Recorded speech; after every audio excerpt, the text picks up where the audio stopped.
이걸로 효과를 봤다 이야기하는 걸 믿고 섣불리 따라 해봤다가 오히려 확 나빠지는 경우를 저는 너무 옆에서 많이 봤습니다. 기능의학적 부분에 대해서는 결국은 약이나 영양제를 먹어서 치료하는 컨셉입니다. 그러나 저는 인체의 과민 반응 자체를 치료해서 그 근본의 방향을 회복하도록 치료하는 것이 제가 드릴 수 있는 솔루션입니다.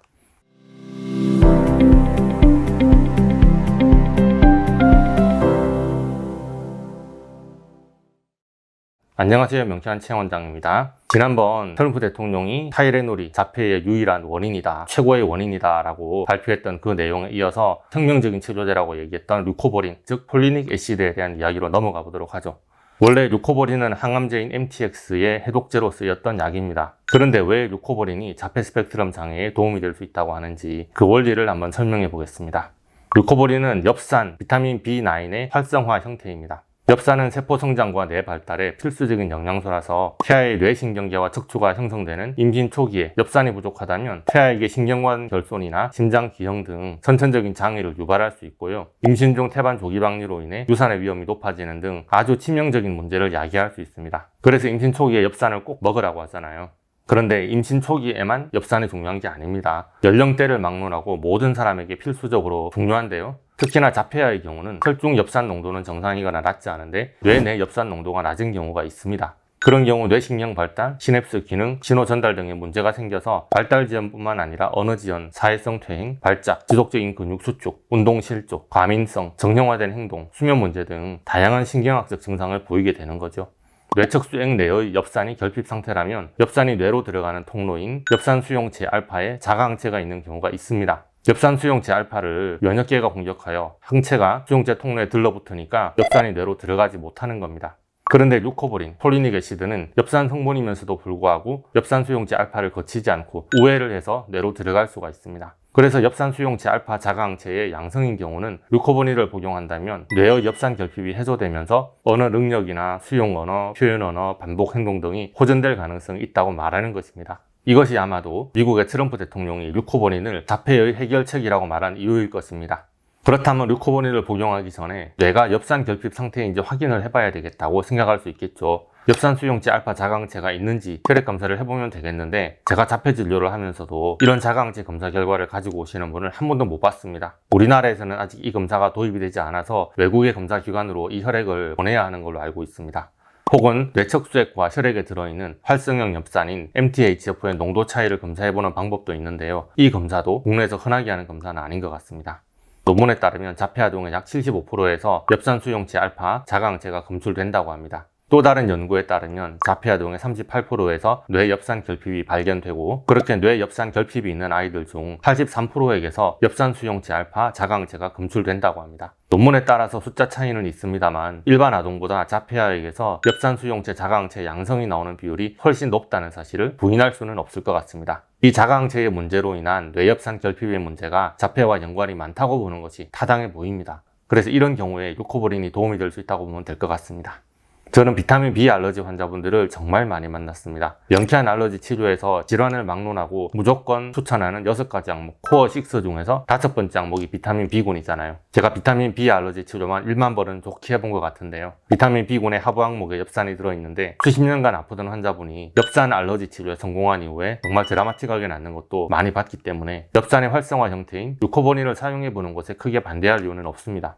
그러나 제가 언제나 강조했었죠. 여러분이 먹는 음식이든 약이든 영양제든 건강기능식품이든 간에 그것이 효과가 나고 부작용이 없으려면 알러지가 없어야 한다고요. 류코버린을 복용하고 효과를 보려면 비타민 B9에 알러지가 없어야 합니다. 특히나 류코버린을 자폐에 쓰는 것은 오프라벨 사용이죠. 화학항암요법의 부작용을 완화시킬 목적으로 FDA 승인을 받은 약인데 그것을 임의로 자폐 질환에 적용을 한다는 뜻입니다. 그래서 류코버린을 자폐아에게 몇 년 이상 장기간 투여를 할 경우 혹시나 다른 어떤 부작용 있지는 않을지 그런 부분에 대한 자료는 아직 없습니다. 몇 살 때부터 복용을 시작하고 얼마나 오랫동안 먹을 수 있고 또 발달 단계나 그 정상의 정도에 따라서 어떤 용량이 최적인지는 정해진 것이 없습니다.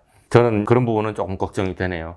그런데 기능의학을 하시는 의사 선생님들은 비타민 B9에 무슨 알러지냐, 특별한 부작용 없다, 수용성이니까 다 배출된다 그러실 겁니다. 그런데 명쾌한 알러지 검사를 해보신 분들, 명쾌한 체원장을 찾아오실 정도로 증세가 심각하시다면 비타민 B군의 알러지가 안 나오는 분들은 없으셨습니다. 안 그래도 자폐 아이들은 여러 가지 음식과 물질에 예민한데요. 자폐 스펙트럼 장애 증상을 악화시키는 원인 물질을 분석해보면 한두 가지가 아닙니다. 최소한 50, 60가지 항목에 알러지 양성 반응이 나오는 건 아주 평범한 수준일 겁니다. 자폐는 기본적으로 신경계 질환이지만 대사장애도 있고 장누수나 시보, 칸디다증 같은 소화기 장애도 겹쳐 있고 또 면역기 이상도 자주 나타납니다. 중금속이나 환경오염에도 크게 타격을 받고 바이러스나 세균, 곰팡이 감염으로 퇴행이 심해지는 경우도 많고요. 기본적으로 음식과 영양소에 대한 알러지 반응이 밑바탕에 깔려 있습니다. 그래서 상대적으로 증세가 경미한 다른 사람들이 이걸로 효과를 봤다 이야기하는 걸 믿고 섣불리 따라해봤다가 오히려 확 나빠지는 경우를 저는 너무 옆에서 많이 봤습니다. 자폐 스펙트럼 장애의 유전적, 발달적 특징은 아주 복잡하고 질환에 미치는 영향을 통합적으로 고려해야 할 것이 한두 가지가 아닙니다. 그래서 류코볼인 하나를 가지고 자폐증 치료의 새 시대를 열었다라는 식으로 말하는 것은 좀 성급하진 않냐, 저는 그렇게 생각합니다.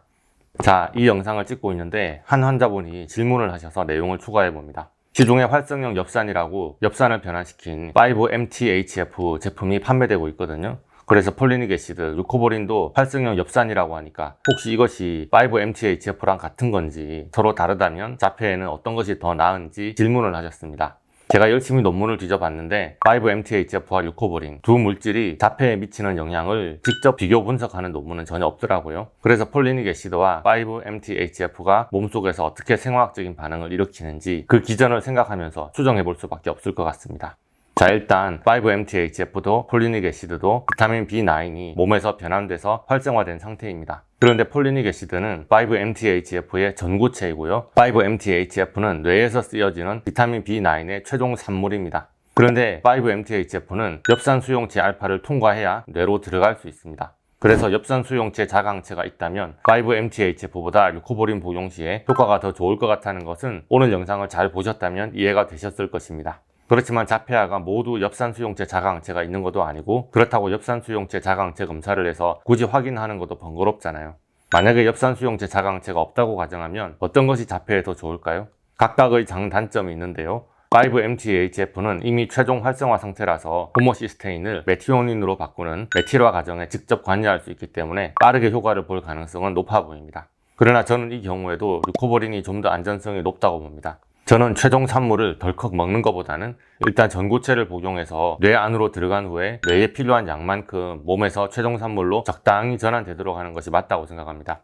왜냐하면 5-MTHF의 복용량이 과하다면 메틸레이션이 과도하게 진행되어서 신경 전달 물질의 대사, 유전자 발현이나 호르몬 조절에 영향을 미칠 수 있기 때문입니다. 이렇게 신경계 반응이 급하게 변하면 뇌의 흥분과 억제의 균형이 깨져서 호르몬 대사가 불안정해질 수도 있고 과다각성이나 불안초조, 수면장애 등의 증상이 생길 수 있습니다. 이것은 자폐아에게는 과민한 불쾌감을 유발할 가능성이 다분합니다. 이것은 오히려 증상이 악화되는 느낌으로 보일 수도 있습니다. 그래서 저는 5-MTHF보다는 폴리닉 애시드가 훨씬 안정적이지 않겠냐라는 생각이 들었고요. 트럼프 대통령이 자폐 치료제로 5-MTHF가 아니라 류코볼인을 언급을 한 데는 그럴 만한 이유가 있지 않겠냐, 그런 생각을 했었습니다. 자, 여기서 혹시 또 묻고 싶은 질문이 생각나지 않으시나요?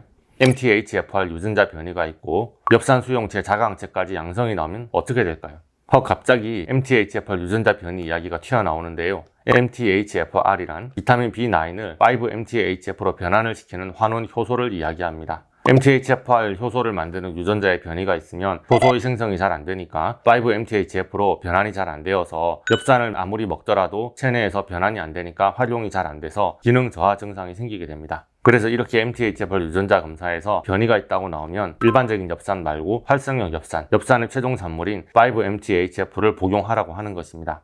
그런데 엽산 수용체의 자가항체까지 양성이 나온다면 어떨까요? 네, 실제로 이런 질문을 하시는 환자분들은 전혀 없으셨어요. 앞서 말씀드렸다시피 엽산 수용체 자가항체 검사를 해본 분이 없으니까요. 그런데 저는 메틸레이션과 미토콘드리아, 엽산 대사에 관여하는 모든 물질에 대한 정보들을 바이알로 구비하고 있습니다. 엽산 결핍이 있는 분도 바이알로 검사를 해보면 MTHFR 변이도 있고 엽산 수용체 자가항체까지 알러지 검사 결과 양성이 나오는 분들이 제법 있으셨습니다. 이런 분들에게는 어떤 대책이 있겠습니까? 폴리닉 애시드와 5-MTHF를 동시에 복용하면 어떨까 하고 생각해 볼 수도 있는데, 폴리닉 애시드를 복용하면 MTHFR 변이 때문에 엽산 대사가 잘 안 됩니다.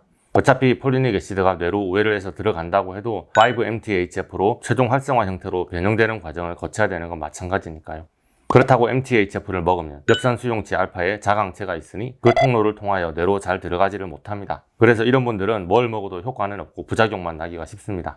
저는 이런 경우에 비타민 B9에 대한 알러지 치료와 함께 MTHF나 폴리닉 애시드, MTHFR 유전자나 엽산 수용체 자가 항체에 대한 알러지 치료를 권해드립니다. 자가 면역 질환과 마찬가지의 접근법입니다. 인체가 이런 물질에 대한 비정상 상태를 인식하고 면역계를 스스로 조율하게 하는 방식입니다. 알러지 치료가 진행되면서 스스로 몸이 회복되기 시작하고 알러지 치료만으로도 효과 보시는 분들이 계시지만 알러지 치료가 잘 완료되고 나서 폴리닉 애시드나 5-MTHF를 일정 기간 복용하는 방식으로 건강이 많이 호전될 수 있습니다. 자, 오늘 트럼프 대통령이 쏘아올린 자폐 이야기, 그 원인으로 지목된 타이레놀 이야기에 이어서 자폐의 해결책으로 대두된 루코볼린에 대하여 분석을 해봤습니다. 기능의학적인 부분에 대해서는 설명을 잘해주시는 의사 선생님들도 많고 검사나 처방이 가능한 병의원도 많습니다. 결국은 약이나 영양제를 먹어서 치료하는 컨셉입니다. 그러나 저는 인체의 과민 반응 자체를 치료해서 과민하지 않게 만드는 것을 목표로 합니다. 몸에 좋은 물질은 잘 흡수해서 써먹고 몸에 해가 되는 물질이 몸 안으로 들어오더라도 잘 방어하고 해독해서 배출하는 그 근본의 방향을 회복하도록 치료하는 것이 제가 드릴 수 있는 솔루션입니다. 오늘의 영상이 도움이 되셨다면 좋아요, 구독, 알림 설정 부탁드리겠습니다. 질문 있으신 분들은 유튜브 댓글을 달아주시기 바랍니다. 감사합니다.